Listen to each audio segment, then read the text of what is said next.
வணக்கம் மக்களே, நீங்கள் பார்க்குறது இம்ரான் சார் குக்கிங் சேனல். நான் உங்கள் இம்ரான். எல்லோரும் எப்படி இருக்கீங்க? இன்றைக்கி ஒரு 45 பாக்ஸு ஹைதராபாதி ட்ரெடிஷ்னல் ஹைதராபாதி தம் பிரியாணி தான் செஞ்சேன். இன்றைக்கி வேறு லெவலில் இருக்க பாருங்கள். ஹைதராபாதி சிக்கன் தம் பிரியாணி.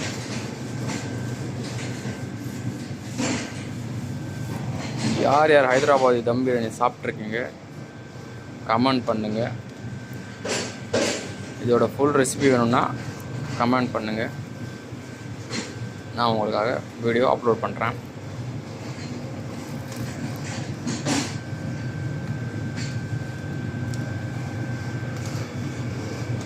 சூப்பரான ஹைதராபாதி தம் பிரியாணி.